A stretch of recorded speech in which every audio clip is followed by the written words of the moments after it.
नमस्कार, स्वागत है आपका केवाईसी में। केवाईसी यानी नो योर कंपनी में। और आज हम बातचीत करेंगे मेट्रोपोलिस हेल्थ की एमडी अमीरा शाह से। लेकिन सबसे पहले इस वक्त की हेडलाइंस। कमजोर ग्लोबल संकेत के चलते भारतीय बाजारों में भी दबाव। हल्की गिरावट के साथ निफ्टी 17,650 के पास। इन्फोसिस, बजाज फाइनेंस, कोटक बैंक से बना दबाव। मिड कैप में लेकिन आउट परफॉर्मेंस। नेस्डैक की कमजोर आईटी शेयरों पर फिर पड़ी मार। निफ्टी आईटी इंडेक्स 1% से ज्यादा नीचे। इन्फोसिस, एल&टी माइंडट्री, कोफोर्ज 1% से ज्यादा फिसले। इसके अलावा real estate, pharma, bank finance share भी गिरे। इंडसइंड बैंक में करीब 3.5% की तेजी। सीएनबीसी टीवी 18 को मिली एक्सक्लूसिव जानकारी के मुताबिक बैंक के सीईओ सुमंत कटवालिया को आरबीआई से मिल सकता है 3 साल का एक्सटेंशन। 24 मार्च को खत्म हो रहा है कार्यकाल। और चीनी शेयरों की मिठास बढ़ी। धामपुर शुगर, राजश्री शुगर, उत्तम शुगर, डालमिया भारत जैसे तमाम शेयर्स में 8-10% की तेजी। अनुमान से ज्यादा उत्पादन होने पर ज्यादा एक्सपोर्ट की खबर ने भरा जोश। अदानी ग्रुप के शेयर आज फिर फुल जोश में। Adani Wilmer, Adani gas, Adani power, Adani transmission और अदानी ग्रीन में 5% का अपर सर्किट। अदानी ग्रुप के वक्त से पहले 7300 करोड़ रुपए से ज्यादा के गिरवी शेयर छुड़ाने से जोश। और आज उत्तर भारत में चढ़ा होली का रंग। कल महाराष्ट्र समेत देश के कई हिस्सों में जमकर खेली गई होली, लेकिन पीएम मोदी ने देशवासियों को दी होली की बधाई। वेरी क्विकली एक मार्केट पर नजर डालते हैं तो ऊपरी स्तरों से दबाव है, लेकिन फिर भी रिकवर करने की काफी कोशिश करा। मिड कैप तो ग्रीन में ट्रेड करा है और निफ्टी भी बहुत थोड़ी सी कमजोरी के साथ कामकाज करा। ऑलमोस्ट फ्लैट कह सकते हैं आप। 20-25 पॉइंट की कमजोरी इसमें देखने को मिल रही है। एक क्विक कमेंट गाबा जी का बनता है हमारे साथ। गाबा सर जुड़े हुए हैं। गाबा सर, मार्केट में ये क्या हो रहा है? लॉन्ग बन रहा है या शॉर्ट, क्या हो रहा है? वाकई में थोड़ा कंफ्यूजन है। जो आज का लो है, गुड आफ्टरनून, ठीक ही लगता है, वो ब्रीच नहीं होगा और उससे लगता है कि शायद कल अपमूव मिले, क्योंकि बहुत दौड़े थे हम, इसलिए रेस्ट में हैं। आज क्लैरिटी नहीं है। अगर हम आज का हाई पार कर लेते तो अच्छी तेजी आएगी, लेकिन वो 17,720 के आसपास है। लगता है नहीं होगा। आज छुट्टी है तो सब लगता है छुट्टी मना रहे हैं। ओके, तो दूर रहना चाहिए आज का, आप ये कह रहे हैं? मतलब बैठ के देखें सिर्फ। कोई आइडिया आपके दिमाग में इस समय ट्रेड लेने के लिए? फार्मा क्षेत्र अच्छा लगता है मुझे। ग्लेनमार्क ठीक आता है, ट्रेड कर रहा है 425 के आसपास। पॉसिबल है कि यहाँ पर अपने मिले और 420 का कोई स्टॉप लगाकर चले ग्लेनमार्क फार्मा में। आज फार्मा क्षेत्र में हरकत नजर आती है, तो शायद 435 देखने को मिल सकता है फार्मा में, ग्लेनमार्क फार्मा में। ओके, ग्लेनमार्क फार्मा 435 के टारगेट के लिए आप इसको आज ट्रेड ले सकते हैं। अब बातचीत करेंगे आज की कंपनी के बारे में। और आज अंतर्राष्ट्रीय महिला दिवस भी है और इस मौके पर सीएनबीसी आवाज अलग अलग क्षेत्र में अपनी पहचान बना चुकी दिग्गज विमेन एंटरप्रेन्योर्स से बातचीत कर रहा है। और इसी कड़ी में आज हमने सोचा केवाईसी में बात करनी चाहिए मेट्रोपोलिस हेल्थ केयर की एमडी अमीरा शाह जी से। अमीरा जी, बहुत बहुत स्वागत है आपका सीएनबीसी आवाज पर और बहुत सारी शुभकामनाएं आपको महिला दिवस की। और आप जैसी महिलाओं ने न सिर्फ महिलाओं को बल्कि पुरुषों को भी बहुत इंस्पायर किया है, क्योंकि एक हेल्थ केयर सेक्टर में एक बड़ा नाम आपने इस्टेब्लिश किया और जो पैथोलॉजी का बिजनेस है उसको एक नई राइज पे ले गए हैं। तो सबसे पहले तो मैं थोड़ी सी आपकी जर्नी सुनना चाहूँगा। लोग जानना चाहते हैं कि आपकी जर्नी कैसी रही और क्या क्या चीज़ें आपने फेस की और कैसे उस सबको ओवरकम किया। Thank you ji. Neeraj ji, last 20 years की जर्नी रही है एंड मैं इंडिया में आइडिया था कि हमारे जो लोग हैं, पेशेंट्स हैं, उनको एक्सेस नहीं है एडवांस डायग्नोस्टिक्स की, क्वालिटी डायग्नोस्टिक्स की। और हमें मेट्रोपोलिस को एक इंस्टीट्यूशन बनाना है जो लोगों को अश्योर करे कि आप जब भी हमें सैंपल दे तो आपको 100% क्वालिटी रिपोर्ट मिलेगी, राइट। एंड वही आइडिया के साथ हमने एक्सपैंड किया, शुरुआत की। और आज आप देखिए तो कोई भी टेस्ट अगर इंडिया में हो सकता है तो वो मेट्रोपोलिस में हो सकता है। और अगर आप सोचते हो कि एक्यूरेसी सबसे ज्यादा कहाँ है, तो हमारे पास है। तो ये वजह से आप देखिए तो हम ये जो रिस्पेक्ट है हमने मार्केट में क्रिएट किया है, उसके लिए मैं बहुत मैं बहुत प्राउड फील करती हूँ और हमारी टीम से बहुत प्राउड फील करती हूँ। लेकिन ऑब्वियसली ये जर्नी इजी तो रहा नहीं है। This journey is a complicated one for any entrepreneur, male और फीमेल। बट फीमेल एंटरप्रेन्योर के लिए थोड़ा ज्यादा कॉम्प्लिकेटेड रहता है, क्योंकि जो प्रिविलेजेस मेन को मिलते हैं इंडिया में वुमेन को मिलते नहीं है। In terms of capital, in terms of support, emotional support, वो सब थोड़ा ज्यादा टीडियस रहता है वुमेन के लिए। एंड आई थिंक जो मेन आपके जैसे इंटरेक्ट करते हैं वो प्रोग्रेस हो रहा है, things are getting better. But still मैं देखती हूँ कि डिफरेंस तो है। एंड आई थिंक हमारा जो काम है as women entrepreneurs is to talk about this, not to hide it.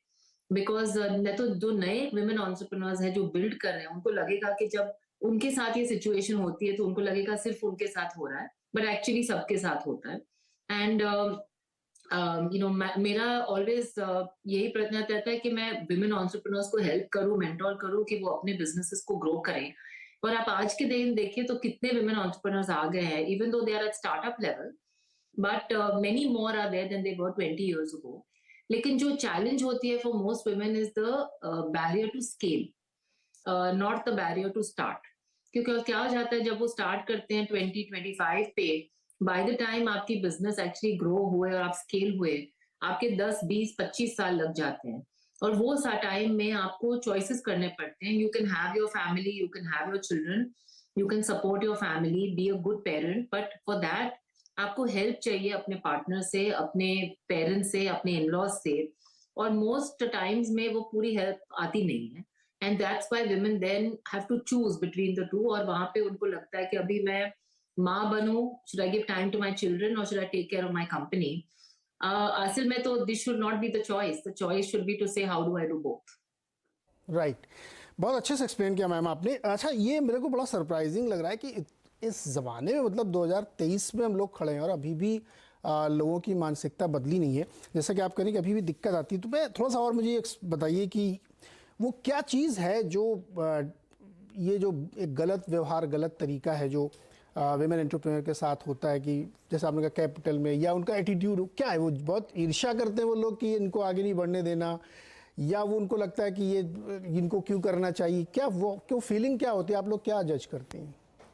देखिए, कंडीशनिंग की बात है, राइट? हमारे कंट्री में आप देखिए तो ये सबकॉन्शियस फीलिंग है कि मैन का जॉब है bread winner and provider, and man works very hard to make as much money for the family, and females role is to take care of the home and to take care of the children. That is the subconscious thought and understanding सब लोगों में।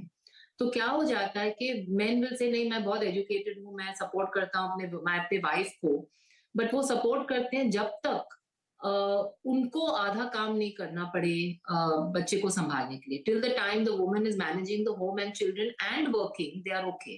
But अगर आप man को बोलो कि आप भी आधा काम कीजिए, आप भी आधा टाइम बच्चों के साथ कीजिए, you have to also give up certain things to do that, that's why तकलीफ आ जाती है। तो we don't see equal parenting yet, we don't see equal support of the families yet. तो अगर ये चीज इक्वल नहीं होगी तो फिर ब्रेड विनिंग इक्वल कैसे हो सकता अमीरा, मैं आज सुबह में बात कर रहा था टीम लीज की एग्जीक्यूटिव डायरेक्टर और फाउंडर से, तो उन्होंने एक बहुत शॉकिंग बात मुझे बताई जो मुझे सुबह से बहुत डिस्टर्ब कर रही थी। उन्होंने बताया कि 5-6-7 साल पहले तक जो विमेन पार्टिसिपेशन था वर्कफोर्स में, इंक्लूडिंग एंटरप्रेन्योर्स, जॉब, एवरीथिंग, वो 35% था, जो कि आज घट के 21% हो गया है। And that too in the urban areas it is going down. ये और ज़्यादा मुझे विचित्र और ख़राब बात लगी कि ये कैसे हो रहा है। इसका कोई सर्टन रीज़न अभी तक ये सर्टन नहीं हो पाया कि ऐसा क्यों हो रहा है, जॉब करना नहीं है, मिल नहीं रहा, क्या, what is the reason? But ये एक बहुत ही शॉकिंग चीज़ मुझे पता लगी सुबह, जिसको मैं समझने की कोशिश कर रहा था। तो लेकिन उसके साथ ही अच्छी खबर ये है कि बहुत सारी महिलाएं, लड़कियां हर क्षेत्र में, कोई ऐसा क्षेत्र नहीं है, कोई ऐसा एरिया नहीं जहां उन्होंने अपनी अमिट छाप न छोड़ी हो। और अब तो देखिए WPL भी कितने बड़े पैमाने पर ऑर्गेनाइज हो रहा है, और फिनेंशियल सेक्टर में बहुत सारी लड़कियां आ रही, महिलाएं आ रही हैं, और वो बहुत अच्छा काम भी कर रही हैं, बहुत लीड कर रही हैं बिजनेसेस में। आपके हिसाब से एक दो पिन पॉइंटेड सजेशंस क्या होंगे बडिंग गर्ल्स के लिए, जो जैसे आपने कहा ना कि वो छिपाएं मत, उसको खुल के बोलिए और अपनी प्रेजेंस दिखा दीजिए वहाँ पे? आप जो कह रहे हैं, जो टीम लीज के डायरेक्टर ने कहा, इज एक्चुअली कनेक्टेड तो जो बात मैं कर रही थी कि आप देखिए तो ये परसेंटेज कम हुआ है कोविड के बाद। क्यों? क्योंकि जब कोविड हुआ था और घर में हेल्प नहीं था, तो एक्सपेक्टेशन थी कि woman will take care of everything at home. औरत ही ख्याल रखेगी, हेल्प भी नहीं है लेकिन वो बर्तन मांजेगी, वो साफ सफाई करेगी, और जो बच्चे थे और वो स्कूल नहीं जा पा रहे थे, उनके एजुकेशन फीमेल घर पे ख्याल रखेंगी। तो जब ये पूरा उनके ऊपर आ जाए तो ऑब्वियसली फिर काम करने के लिए दिक्कत होती है एंड प्रॉब्लम होती है. सो आई थिंक अगर ये जो काम है शेयर किया जाए by by by husband and wife, बच्चों को पढ़ाना, बच्चों को स्कूल में लेके जाना, दोनों फैमिलीज को ख्याल रखना, घर का खाना देखना, then automatically it gives more space for the woman to also pursue her professional dreams. तो ये इसी में बात है, बहुत कंट्रीज में ऐसा ही होता है कि दोनों साथ में सब कुछ करते हैं. सिर्फ इंडिया में ये थोड़ा डिफरेंट है कि एक्सपेक्टेशन है कि वुमेन सब कुछ करेगी. और मैं ऑफन देखती हूँ कि वीकेंड्स पे जो हस्बैंड्स होते हैं कभी कभी बोलते हैं कि मैंने तो बहुत काम किया Monday to Friday, now I need to relax on Saturday Sunday, मुझे फुटबॉल देखना है, मुझे क्रिकेट देखना है, मुझे ये करना है, वो करना है. बट जो औरत है यूजुअली मंडे टू फ्राइडे काम भी कर रही है, बच्चों का ख्याल भी रख रही है, फैमिलीज का भी ख्याल रख रही है, और सैटरडे संडे को हस्बैंड को भी ब्रेक चाहिए. तो उनको ब्रेक कब मिलेगा? तो ये चीज है जो हमारी सोशल कंडीशनिंग है हमारी फैब्रिक में, एंड वो हमें चेंज करना है. स्लोली एजुकेशन से ही चेंज होगा. आप जो कह रहे हैं पिन पॉइंटेड सजेशन, दो तीन चीजें हैं.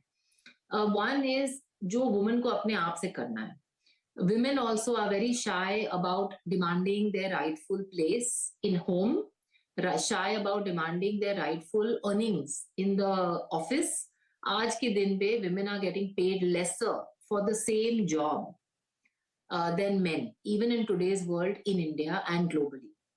क्यों हो रहा है? क्योंकि मैन यूजुअली बहुत कंफर्टेबल रहता है कि जाके बोले कि मैंने अभी 2 साल हो गए, मुझे ज्यादा कॉम्पेंसेशन चाहिए, ये चाहिए, वो चाहिए.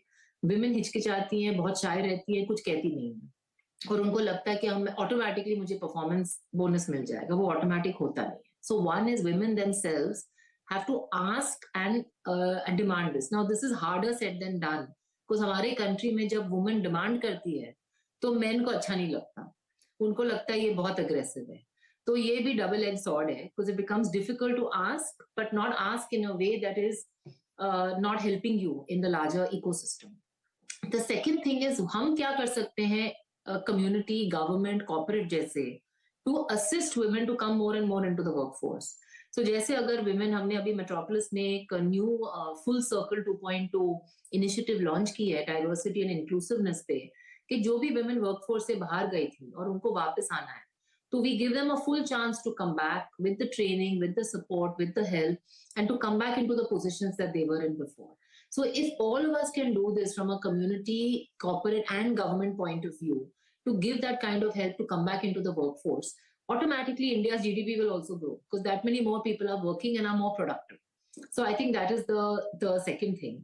And I really hope, third, I hope our government passes a law that women have to be compensated for the either women have to be compensated for the work that they do in the house, or that assets that are generated by the breadwinner have to be shared with the woman equally.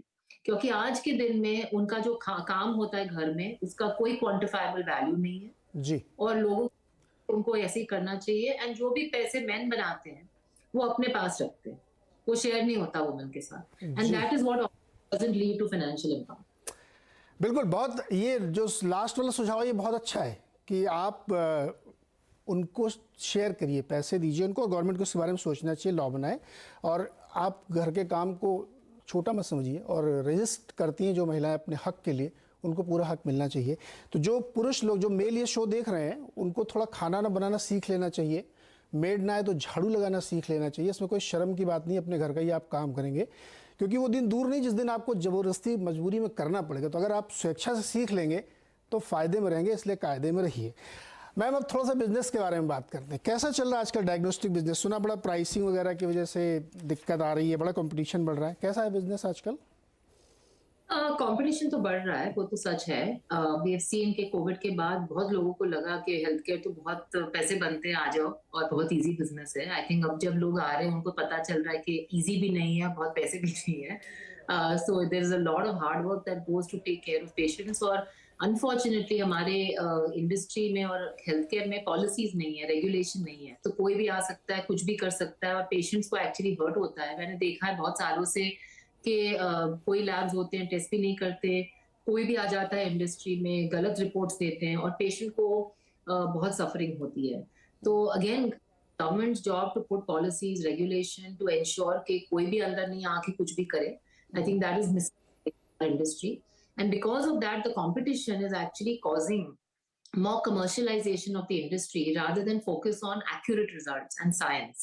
हम सब भूल जाते हैं कि blood sample is a mirror into our body, और जब ये mirror 2% भी accurate नहीं हुआ, आप 98% accurate हो but not 100%, the result will mean you are showing abnormal instead of normal and vice versa.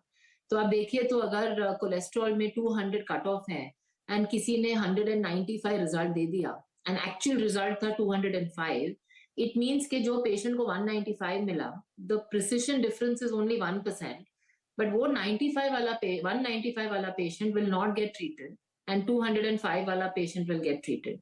तो आपके जो प्रॉब्लम्स हैं अनट्रीटेड जा सकते हैं और कभी कभी आपको गलत ट्रीटमेंट मिल सकता है. So diagnostics is very important, but we have to create the ecosystem that allows quality diagnostics, and affordability automatically आ रहा है बिकॉज ऑफ कॉम्पिटिशन. मैम एक सवाल और छोटा सा लास्ट क्वेश्चन है ये कि जो ये कंपटीशन आया है इसमें एक अब बहुत सारी कॉन्ट्रा रिपोर्ट्स भी आ रही है कि जो ये छोटे मोटे टेस्ट होते हैं ना, 100 रुपये में 99 रुपये में कर लो, ब्लड शुगर देख लो, लेकिन जो क्रिटिकल टेस्ट हैं उस पे अब प्राइसिंग बढ़ रही, फेवर में जा रहा है. सही है ये?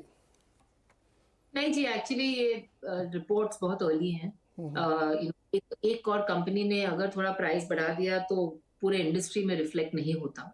There is pricing possibility for advance test, पर आई थिंक जो लोग उनको समझ में नहीं आता, उनको लगता है कि रूटीन टेस्ट जो हम कहते हैं वो सही में इजी होते हैं करने के लिए, और जो कॉम्प्लिकेटेड टेस्ट है उसमें ख्याल रखना पड़ता है और अच्छी जगह जाना पड़ता है. एक्चुअली एकदम गलत है, बिकॉज अगर आप देखिए और आप हार्ट पेशेंट हो तो आपके लिए even a routine test like cholesterol is a very very important test, क्योंकि आपको हार्ट में प्रॉब्लम है. तो आई थिंक जो वेल पेशेंट्स हैं, अगर उनको स्क्रीनिंग में जाना है और उनको लगता है कि ठीक है 80% 90% सही रिजल्ट चलेगा और उसके लिए मुझे चीप प्राइस चाहिए, तो वो एक बात है. लेकिन अगर आप थोड़े भी बीमार हो तो for you it's very very important to go to quality lab and get quality results. And मैं एक और चीज बोलूं, वो जो लोग हैं जो बोलते हैं ना प्राइस ठीक है चलेगा 80-90% रिजल्ट, अगर उनको सब कुछ नॉर्मल मिला एंड नेक्स्ट डे उनको हार्ट अटैक हो गया ना, तो वो कभी नहीं कहेंगे कि मैंने 400 रुपए में टेस्ट कर लिया चलेगा. They would have said I would have spent 1000 rupees to do it in a quality lab, because ये आपकी health and life and death की बात है, वो जो लोग समझ नहीं रहे आज के. बिल्कुल सही है, और हेल्थ के साथ कोई कॉम्प्रोमाइज़ नहीं होना चाहिए, टेस्टेड होना चाहिए, ट्रस्टेड होना चाहिए, और बहुत ज़्यादा जो क्रिटिकल हैं उनका बहुत सही टेस्ट होना चाहिए, जैसे अमीरा जी कह रही हैं. अमीरा जी बहुत शुक्रिया मेरे साथ जुड़ने के लिए, और एक बार फिर से आपको महिला दिवस की बहुत बहुत शुभकामनाएं, आपके बिजनेस के लिए बहुत बहुत शुभकामनाएं आपको. Thank you so much.